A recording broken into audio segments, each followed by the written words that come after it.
Hello दोस्तों, तो कैसे हो आप सब। तो चलिए देखिए, अभी जो हमारा वीडियो डिस्कशन चल रहा है उसमें हम 2025 का जो यूपीएससी प्रीलिम्स का पेपर हुआ था उसको हम डिस्कस कर रहे हैं। जैसे मैंने आपको बताया था कि हम पार्ट बाई पार्ट डिस्कस करेंगे। एक्चुअली जब हमने फर्स्ट टाइम यानी कि जो हमारा फर्स्ट पार्ट था जिसमें हमने डिस्कशन स्टार्ट किया था, उसमें मैंने कहा था कि हम एक पार्ट में 10 क्वेश्चन डिस्कस करेंगे, बट एक्चुअली हम एक पार्ट में 5-5 क्वेश्चन डिस्कस कर रहे हैं। रीजन क्या था? रीजन इसका मेन रीजन क्या है कि साथ साथ में भी मेरे भी एग्जाम्स चल रहे हैं, तो थोड़ा सा टाइम इशू है जिसकी वजह से आपको थोड़े से गैप में डिस्कशंस देखने को मिलेगा और थोड़े से क्वेश्चन अभी हम कम डिस्कस कर रहे हैं। आज हमारा 5वां पार्ट रहने वाला है। क्वेश्चन नंबर हम 26 से क्वेश्चन नंबर 30 तक डिस्कस करेंगे। देखिए, यहाँ पे मैंने ना कुछ प्रीवियस 5 ईयर के कट ऑफ लिखे थे, जिससे आपको ये अनुमान मिल जाएगा कि 2025 के लिए कितना कट ऑफ जाने वाला है। मैं बार बार आपसे कहता हूँ कि जब भी आप प्रीलिम्स का पेपर आप अटेंड करते हो तो आपको पूरा 100% लाने की कोशिश नहीं करनी है प्रीलिम्स में। यानी कि आपको पता है कि प्रीलिम्स का जो पेपर होता है वो 400 मार्क्स का होता है। 400 मार्क्स में आपका पहला होता है जीएस का पेपर 200 मार्क्स का, और दूसरा होता है आपका सी सेट का पेपर, ये होता है 200 मार्क्स का। तो टोटल आपका कितने मार्क्स का होता है? 400 मार्क्स का। तो जो सी सेट होता है ये आपके लिए बस क्वालिफाइंग पेपर होता है जिसमें आपको 33% मार्क्स लाने होते हैं। 33 मतलब कि आपको सिर्फ 66% ही, मतलब सॉरी 66 मार्क्स लाने होते हैं इसको क्वालिफाई करने के लिए। बाकी रहा जो हमारे जीएस का पेपर होता है, इसके लिए आपको कट ऑफ लिस्ट में आना पड़ता है। तो आप लोग अगर कोई सीनियर एस्पेरेंट अगर देख रहा है जिसको नॉलेज है कि यूपीएससी का सिलेबस क्या है, पैटर्न क्या है, तो उसको ये बात पता होगा कि यूपीएससी जब भी जो क्वेश्चन पूछती है वो 3 तरीके का क्वेश्चन पूछती है। 3 तरीके का क्वेश्चन का मतलब है जो 20 से 25% जो क्वेश्चन वेटेज होता है वो काफी ज्यादा क्या होता है, हार्ड होता है। उसके बाद अगर हम बात करें जो 40 से 45% जो क्वेश्चन पूछे जाते हैं वो मीडियम रेंज के क्वेश्चन होते हैं, और बाकी के जो क्वेश्चन होते हैं वो पूछे जाते हैं इजी क्वेश्चन। तो आपको सबसे ज्यादा फोकस किस पे करना है? एक तो इजी क्वेश्चन पे करना है और दूसरा मीडियम क्वेश्चन पे करना। यानी कि आपको कट ऑफ लिस्ट में आने के लिए सिर्फ और सिर्फ आपको क्या है, 55 से लेकर के 60 क्वेश्चन तक ही क्या करना है, अटेम्प्ट करना है 100 में से। यानी कि वो क्वेश्चन आपके ऐसे होने चाहिए जिसमें कि आप श्योर हो कि आपका आंसर क्या होना चाहिए, सही होना चाहिए। क्योंकि अगर आप प्रीवियस 5 ईयर का कट ऑफ अगर आप एनालाइज करो, तो जैसे अगर हम 2020 की बात करें तो वहां पे कट ऑफ लिस्ट था 92.51 पर मार्क्स। 2021 की बात करें तो उस टाइम पे जो कट ऑफ लिस्ट निकल के आया था वो आया था 87.54 मार्क्स। 2022 की बात करें तो 88.22 मार्क्स का कट ऑफ आया था।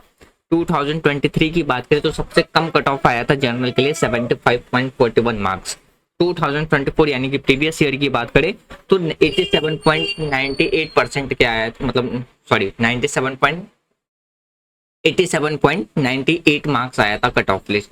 तो यानी यदि आप अपना जो टारगेट है लेकर के चलते हो, आप 110 मार्क्स का भी अगर आप टारगेट लेके चलते हो तो आपका प्रीलिम्स क्वालिफाई होना क्या है, फिक्स्ड है। तो आपको प्रीलिम्स पे सिर्फ और सिर्फ कितना फोकस करना है कि आपका कट ऑफ लिस्ट में आपका नाम आ जाए, यानी कि प्रीलिम्स क्वालिफाई हो जाए। क्योंकि प्रीलिम्स का मार्क्स कहीं नहीं जुड़ता आपके रैंकिंग में। रैंकिंग में मार्क्स जुड़ता है आपका सिर्फ और सिर्फ किसका, एक जुड़ता है मेंस का और दूसरा जुड़ता है आपका इंटरव्यू का। इंटरव्यू तो आपका सबसे ज्यादा फोकस होना चाहिए किस पे, मेंस पे। जब आप मेंस की प्रिपरेशन आपकी स्ट्रांग होती है तो प्रीलिम्स की जो प्रिपरेशन होती है वो ऑटोमेटिकली क्या हो जाती है, कवर हो जाता है उसका सिलेबस। तो प्रीलिम्स को क्वालिफाई करने के लिए या आपका सिर्फ मेनली पहला फोकस है, प्लान है कि आपको प्रीलिम्स क्वालिफाई करना है, तो आपको geography, history, polity, economy, current affair और कुछ important dates, themes, novel, book, author के बारे में आपको पता होना चाहिए। ज्योग्राफी में बात करें तो बहुत सी ज्योग्राफी, जैसे इंडियन ज्योग्राफी है, फिजिकल ज्योग्राफी है, वर्ल्ड ज्योग्राफी है, ये इसके बारे में आपको रीड करनी है। हिस्ट्री में आपको एशियंट, मिडिवल, मॉडर्न और इंडियन नेशनल मूवमेंट रीड करना है। इसके बुक्स अलग अलग है, अलग अलग आप ऑथर को, अलग अलग ऑथर की बुक को आप फॉलो कर सकते हैं, एनसीईआरटी फॉलो कर सकते हैं। तो आपको स्टार्टिंग एनसीईआरटी से ही करनी है। पॉलिटी के लिए आप एम लक्ष्मीकांत, आईआर पढ़ सकते हो। आईआर आपका मेनली किसमें, करंट अफेयर से भी क्या हो जाएगा, कंप्लीट हो जाएगा। इकोनॉमी के लिए आप एनसीईआरटी रमेश सिंह को फॉलो कर सकते हो। इन बुक्स को फॉलो करके आप अपना प्रीलिम्स का सिलेबस क्या कर सकते हो, कंप्लीट कर सकते हो। बाकी रहा सी सेट का तो अपना ही एक पूरा अलग पैटर्न होता है, मतलब अलग ही उसका फॉर्मेट है, जिसमें आपका reasoning, calendar, time, direction, percentage, number system, ये सारी चीज़ें पूछी जाती हैं। तो प्रीलिम्स आपका सिर्फ क्वालिफाइंग होता है, लेकिन कट ऑफ में आना चाहिए। देखिए ये जो नंबर लिखे हुए हैं वो लिखे गए हैं जनरल कैटेगरी के। आपको जो आपकी प्रिपरेशन है, आप अपना टारगेट हमेशा क्या रखो, जनरल कैटेगरी के हिसाब से रखो। क्यों? क्योंकि सबसे ज़्यादा जो हाईएस्ट मार्क्स का जो कट ऑफ जाता है वो जनरल कैटेगरी का ही जाता है। तो इसलिए मैं आपसे बार बार हर एक उस मैंने डिस्कशन में कहा है कि आप अपना जो टारगेट है वो 110 से लेकर के 120 के अंदर में इसीलिए रखो ताकि इससे ज़्यादा तो कट ऑफ जाएगा ही नहीं। अभी तक जैसे अभी हमने 5 साल का पैनलाइज कर लो तो कट ऑफ ही 100 के अंडर में। तो मतलब ये आपका क्या रहता है, एकदम सेफ जोन होता है कि जब आप क्या करते हो, अपना टारगेट थोड़ा सा ज़्यादा लेकर के चलते। जो क्वेश्चन आपको नहीं आता है, जो कभी आपने ना पढ़ा है ना कभी नहीं सुना है, तो उसको आपको अटेम्प्ट नहीं करना है। इसका रीज़न क्या है? क्योंकि जब आप एक क्वेश्चन गलत करते हो तो आपका 0.66 नेगेटिव मार्क्स माइनस होता है। मैं इसीलिए कह रहा था कि आपको हार्ड क्वेश्चन पे फोकस नहीं करना है, सिर्फ और सिर्फ फोकस करना है इजी और मीडियम क्वेश्चन पे। क्यों? क्योंकि ये दोनों क्वेश्चन ही आपको क्या करता है, प्रीलिम्स क्वालिफाई करने में हेल्प करते हैं। ये जो हार्ड क्वेश्चन होते हैं ना, अगर ये आपको हार्ड लग रहा है तो इसका मतलब ये नहीं है कि ये सबके लिए, मतलब सिर्फ आपके लिए हार्ड है, सबके लिए ये नहीं, वो सबके लिए हार्ड होता है। वो इसी प्रिपरेशन, मतलब इसी पैटर्न पे क्या है, बनाया जाता है। देखिए अगर आप यूपीएससी के बारे में, अगर आप अच्छी प्रिपरेशन करना चाहते हैं, प्रीवियस ईयर एनालाइज करना चाहते हैं 27 ईयर्स तक के, या आप अपने एनसीईआरटी कवर करना चाहते हैं इजी वे में विथ नोट्स, तो आप बिल्कुल सही चैनल पे आएँ, या आप लास्ट तक बने रहना। और यहाँ पे आपको बहुत सारी चीज़ मिलेंगी। शॉर्ट्स में आईआर के न्यूज़ आपको देखने को मिल जाएगा, previous year question paper analysis देखने को मिल जाएगा, एनसीईआरटी देखने को मिल जाएगा। एम लक्ष्मीकांत हमने टोटली कंप्लीट कर रखी है भी रिवीजन।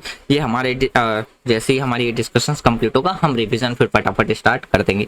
साथ साथ में ज्योग्राफी भी आप के कुछ टॉपिक रह गए फिजिकल ज्योग्राफी के, उसको भी हम क्या करेंगे, कंप्लीट करेंगे। तो ये था मोटा मोटी थोड़ा सा ओवरव्यू। तो चलिए हम स्टार्ट करते हैं अपना आज का डिस्कशन क्वेश्चन नंबर 26 से लेकर के क्वेश्चन नंबर 30 तक। तो देखिए ये रहा पहला क्वेश्चन, क्वेश्चन नंबर हमारा 26। यहाँ पे जो क्वेश्चन है ना, ये वाला क्वेश्चन में 2 स्टेटमेंट दिए गए और दोनों स्टेटमेंट में से बताने की कौन सा स्टेटमेंट करेक्ट है। यूपीएससी का पेपर कभी भी अगर आप अटेम्प्ट करते हो, नॉट सिर्फ यूपीएससी का ही, कोई सा भी पेपर अगर आप अटेम्प्ट कर रहे हो, सबसे पहले आप वहाँ देखो आपसे पूछ क्या रहे, करेक्ट स्टेटमेंट या इनकरेक्ट स्टेटमेंट। क्योंकि कई बार जब हम पेपर सॉल्व कर रहे होते हैं तो प्रेशर की वजह से हम ये देखना भूल जाते हैं कि क्वेश्चन पूछा क्या है, करेक्ट या इनकरेक्ट। कई बार क्वेश्चन इनकरेक्ट पूछता है तो उसमें करेक्ट स्टेटमेंट दे रहते तो हम उसके हिसाब से टिक कर देते, जबकि पता चलता है कि क्वेश्चन इनकरेक्ट में पूछा था। कई बार ऐसा होता है करेक्ट में पूछा, इनकरेक्ट स्टेटमेंट, जैसे इसमें क्या है, करेक्ट स्टेटमेंट पूछा गया है और एक स्टेटमेंट इसमें आपको क्या है, गलत देखने को मिलेगा और बताना है कौन सा। ठीक है, तो देखिए जो हमारा क्वेश्चन नंबर 26 है वो पूछा गया था किससे, डस्ट पार्टिकल सब कॉन्टिनेंटल वर्सेस इक्वेलेटरल रीजन के रिगार्डिंग में ये क्वेश्चन पूछा गया है। अगर हम फर्स्ट स्टेटमेंट की बात करते हैं तो पहला स्टेटमेंट कहता है जो सब ट्रॉपिकल और जो टेम्परेट एरिया है उसमें जो डस्ट पार्टिकल्स है वो इक्वेलेटरल और पोलर जो रीजन है, एरिया है, उससे ज़्यादा होते हैं, मतलब रीजन से ज़्यादा होते हैं। तो क्या ये स्टेटमेंट बिल्कुल सही है या गलत है? ये स्टेटमेंट आपका बिल्कुल सही है। अब बात करते हैं हम दूसरे स्टेटमेंट की। तो दूसरा स्टेटमेंट कहता है कि जो सब ट्रॉपिकल और जो टेम्परेट रीजन है उसमें कम ड्राई हवाएं होती हैं। तो ये स्टेटमेंट आपका क्या है, गलत है। अगर हम रियलिटी में बात करें तो यहाँ पे जो सूखी हवाएं होती है वो ज़्यादा होती हैं, जिससे कि जो डस्ट है वो काफ़ी ज़्यादा क्या होते हैं, डस्ट उड़ते हैं। तो इस वजह से ये हमारे स्टेटमेंट क्या हो जाता है, गलत हो जाता है। तो आपको राइट आंसर आपको क्या देखने को मिलेगा, इसका राइट आंसर है ऑप्शन सी, यानी कि हमारा पहला स्टेटमेंट सही है बट दूसरा स्टेटमेंट हमारा क्या है, इनकरेक्ट है। क्वेश्चन नंबर हम बात करते हैं अब 27 के बारे में। क्वेश्चन नंबर 27 में भी आपके पास क्या है, 2 स्टेटमेंट दिया गया है और 2 स्टेटमेंट में से पूछा गया है कि कौन सा स्टेटमेंट करेक्ट है। ये क्वेश्चन किसके रिगार्डिंग में पूछा गया है कि जो जनवरी में एसोथर्मस का जो झुकाव होता है उसके रिगार्डिंग में क्वेश्चन पूछा गया था। तो जैसे पहला स्टेटमेंट कहता है कि जनवरी में जो नॉर्दर्न हेमिस्फीयर होते हैं तो वहाँ पे आपको आइसोथर्मस जो भूमि, यानी कि जो आइसोथर्मस जो रीजन है उस पर क्या होती है, रीजन पर वो झुकती है इक्वेटर की ओर, और जो ओशियन है वहाँ पर पोल की ओर झुकाव रहता है, तो ये इसका जो राइट आंसर है। झुकाव मतलब यहाँ यानी कि जो क्रॉसिंग रहता है। तो इसका मतलब क्या है, क्या ये स्टेटमेंट सही है? हाँ, ये स्टेटमेंट हमारा क्या है, बिल्कुल सही कहा गया है कि जो नॉर्दर्न हेमिस्फीयर होता है जनवरी के टाइम पे, कि जो आइसोथर्मस होता है वो क्या होता है, बैंड होता है। बैंड का मतलब होता है झुकना। कहाँ पे? इक्वेटर वर्ड के साइड, यानी कि इक्वेटर के साइड से। वहीं पे अगर हम लैंड मास की बात करिए और जो पोल वर्ड होते हैं वो ओशन के साइड से क्या होती है, क्रॉसिंग होते हैं। ये स्टेटमेंट बिल्कुल सही कहा गया, तो हमारा पहला स्टेटमेंट बिल्कुल सही है। दूसरे स्टेटमेंट की बात करते हैं कि जनवरी में ओशियन का जो तापमान होता है यानी कि जो टेम्परेचर होता है वो जमीन से ज्यादा होता है। तो क्या ये स्टेटमेंट सही है? हाँ, ये स्टेटमेंट भी हमारा क्या है, बिल्कुल सही है। तो इसका जो राइट आंसर आपको देखने को मिलेगा वो क्या मिलेगा, option A is correct answer देखने को मिलेगा, यानी कि दोनों का दोनों स्टेटमेंट हमारा क्या है, बिल्कुल सही है। क्वेश्चन नंबर हम बात करते हैं 28 के बारे में। तो 28 जो क्वेश्चन नंबर पूछा गया है वो किसके रिगार्डिंग में पूछा गया है? Effect of water on rock chalk versus clay के रिगार्डिंग में ये क्वेश्चन पूछा गया। ठीक है, इसमें आपके पास 3 स्टेटमेंट दिए गए। 3 स्टेटमेंट में से बताना था कि कौन सा स्टेटमेंट इसमें करेक्ट है। जैसे अगर हम फर्स्ट स्टेटमेंट की बात करें तो पहला स्टेटमेंट कहा गया है कि जो चॉक होता है, चॉक ज्यादा प्रेमेबल होता है जिसके वजह से, और क्ले बहुत ही कम इम्पेरेबल होता है। ठीक है, ये स्टेटमेंट सही है, ये स्टेटमेंट बिल्कुल सही है। अगर हम चॉक की बात करें तो काफी ज्यादा क्या होता है, प्रेमेबल होता है। और वहीं पे अगर हम किसकी बात करते हैं, क्ले की बात करें, तो वो आपको क्या देखने को मिलेगा, कम प्रेमेबल देखने को मिलेगा। दूसरी स्टेटमेंट की बात करते हैं कि जो चॉल्क होता है, चॉल्क के जो प्योरस है वो इसीलिए, यानी कि चॉल्क प्योरस होने की वजह से वो क्या करता है, ज्यादा वाटर को क्या करता है, एब्जॉर्ब करता है। तो क्या ये स्टेटमेंट सही है? ये स्टेटमेंट भी क्या है, बिल्कुल सही है।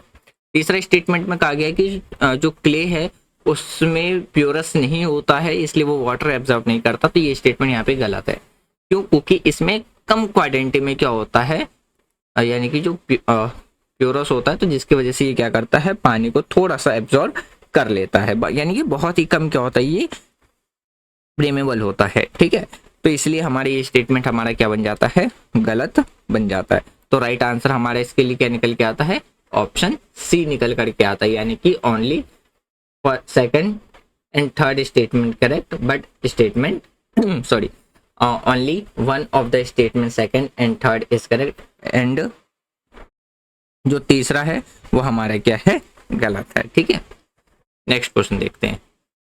क्वेश्चन नंबर 29, इसमें जो क्वेश्चन पूछा गया वो किसके रिगार्डिंग में पूछा गया है?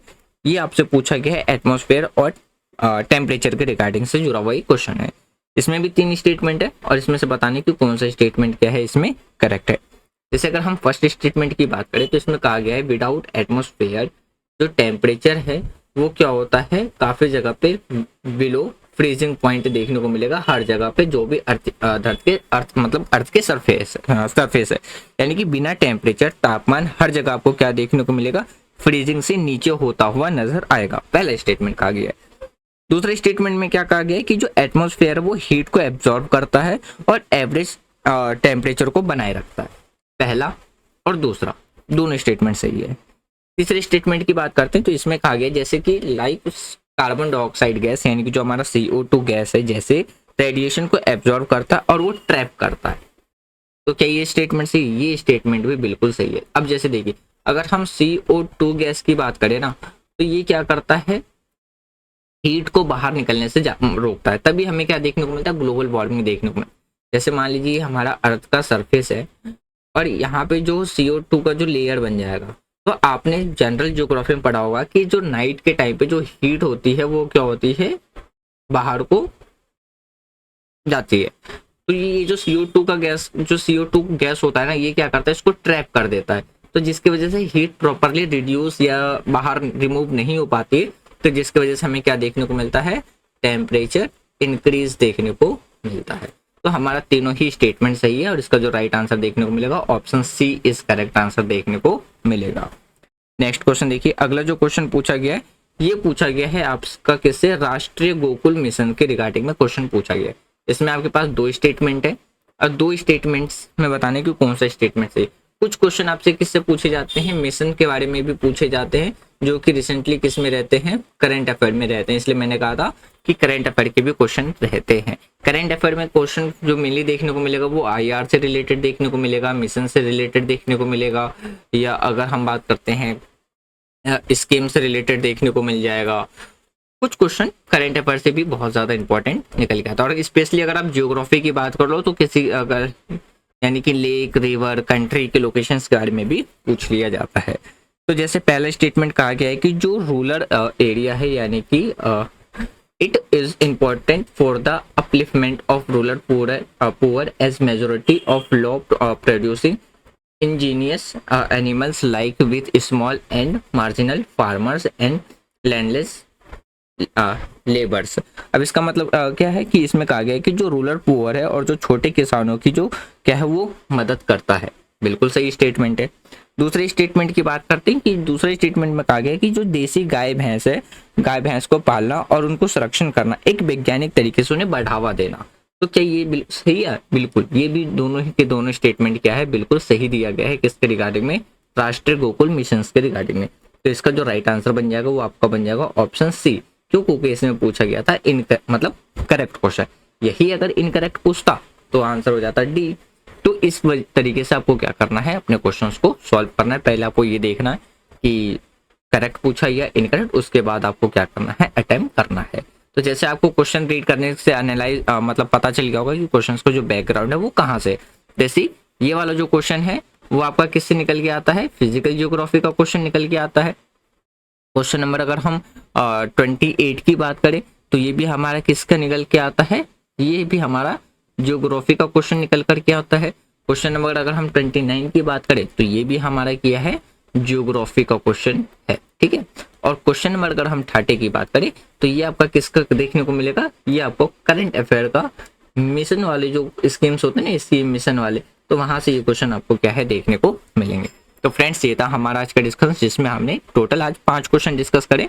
वीडियो को रिगार्डिंग में कोई भी सजेशन देना है, कमेंट बॉक्स ओपन, आप कमेंट बॉक्स में दे सकते हैं। देखिए पीछे से वीडियो के अंदर में कुछ अनवांटेड वॉइस आ रही होगी, जैसे जैसे जो व्हीकल सबके जो हॉर्न की आवाज़ होती हैं, तो आप थोड़ा सा उसको मैनेज कर लीजिएगा। कि अगर कोई भी इंप्रूवमेंट चाहते हैं या कोई सजेशंस देना है तो कमेंट बॉक्स ओपन है, कमेंट बॉक्स में दे सकते हैं। और क्वेश्चन नंबर 31 आपको, इस जो क्वेश्चन नंबर 31 है इसमें भी 3 स्टेटमेंट दिए गए। इस क्वेश्चन को समझना है, इसका आंसर क्या होगा ये आपको कमेंट बॉक्स में बताना, बाकी हम कल डिस्कस करेंगे। ये वाला जो क्वेश्चन है वो आपके लिए क्या रहेगा, एज अ होमवर्क के तौर पे रहेगा। मिलते हैं हम नेक्स्ट वीडियो में। Thanks for watching friend, take care, जय हिंद।